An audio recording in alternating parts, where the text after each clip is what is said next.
le Dreiser, Ophélie Fontana. Bienvenue à vous à la une de l'actualité. Bas les masques pour prendre le train, le bus ou le métro. Ce n'est plus obligatoire, mais simplement recommandé. Brussels Airport respire un peu après des mois difficiles. Le transport aérien reprend des couleurs, mais la crise sanitaire aura laissé des traces. Jean-Christophe Willems nous l'expliquera dans un instant.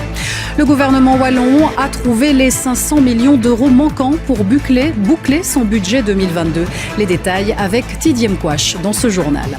Au procès des attentats de Paris, place aux plaidoiries des parties civiles. Elles sont 2400. Les avocats ont dû s'organiser.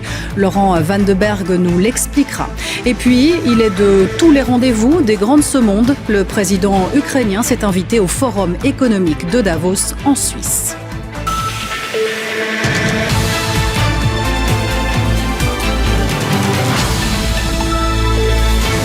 Bonjour, j'espère que vous allez bien. On respire donc en ce lundi. Le masque n'est plus obligatoire dans les transports en commun du pays. C'est encore recommandé en fonction de l'affluence et certains usagers continuent d'ailleurs de le porter. Pascal Senkiu, Dominique Van de Capelle et Benjamin Carlier l'ont constaté à Namur.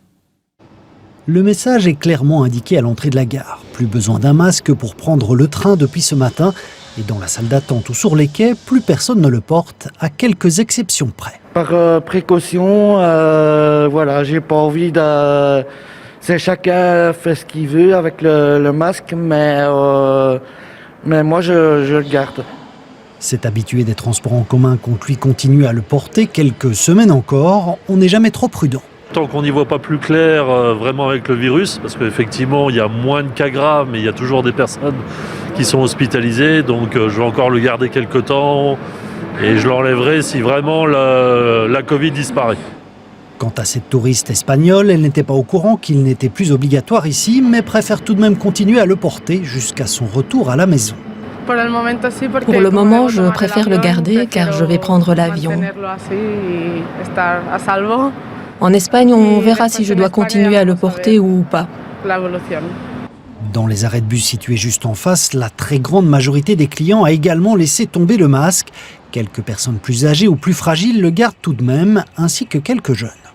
Parce que aux hôpitaux, il faut toujours les mettre et c'est une sécurité, quoi. Il est vrai que la chaleur de ces dernières semaines rend le port du masque plus désagréable. Certains l'ont donc finalement gardé dans leur sac aujourd'hui. Pourtant, j'avais dit, je vais continuer à le mettre parce que je me dis, on ne sait jamais, maintenant qu'il y a un machin de singe, alors je me dis, tiens, je vais quand même encore le mettre. Et puis pour finir, je ne l'ai pas à me garder, il est dans mon sac. L'arrêt du port du masque obligatoire dans les transports en commun marque donc la fin d'une des dernières obligations encore liées au Covid dans notre pays. À suivre dans ce journal, la burqa de rigueur à la télévision afghane. Les talibans imposent aux femmes de se couvrir en public. Le nouveau guide Michelin ne sortira plus sous cette forme, mais uniquement en version électronique. C'est une petite révolution dont nous parlera Simon Gérard. Et puis, les futurs champions de tennis sont réunis à Charleroi. La Street Bowl est de retour après 2 ans de Covid. Il est de tous les grands événements, le président ukrainien, invité du Forum économique mondial de Davos aujourd'hui. Après 2 ans de pandémie, les chefs d'État et les grands patrons se retrouvent et la situation en Ukraine, bien sûr, les préoccupe. Alors Volodymyr Zelensky s'est adressé à eux par vidéoconférence. Compte rendu de Vivian Cantillon et Catherine Tonero. C'est la première fois que le Forum économique de Davos, d'habitude organisé en janvier, se tient en mai. Cette station huppée des Alpes suisses accueille pour 5 jours les dirigeants politiques et économiques de la planète. Invité vedette et premier à s'exprimer ce matin, le président Zelensky les a appelés à renforcer les sanctions contre la Russie au maximum.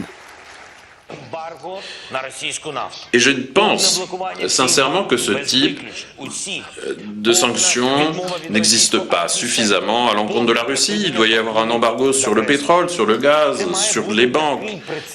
Toute forme de commerce avec la Russie doit être interrompue. Il faut créer un précédent. À la veille du 3e mois de guerre, le président ukrainien a aussi réclamé davantage d'armes pour son pays. Aucun représentant de la Russie au sein de ce forum cette année. Le lieu qui leur était habituellement réservé a été remplacé par une exposition photo consacrée aux conséquences de la guerre. We're standing here in what used to be the Russian house, where Russia presented itself to the world. And today we made it about war crimes that Russia is doing in Ukraine. So the Russian war crime house, again focusing on Russia, but on the atrocities that it is committing against innocent Ukrainian civilians. Plus de 2000 participants prendront part au débat de ce forum qui portera aussi sur le changement climatique, la flambée des prix de l'énergie et la crise alimentaire mondiale aggravée par la guerre. Le forum économique de Davos se tiendra jusqu'au 26 mai prochain. Et puis le soldat russe jugé en Ukraine est condamné à la prison à vie. Vadim Chichimarin, 21 ans, avait plaidé coupable pour avoir tué un civil ukrainien, mais il avait précisé avoir agi sous la contrainte.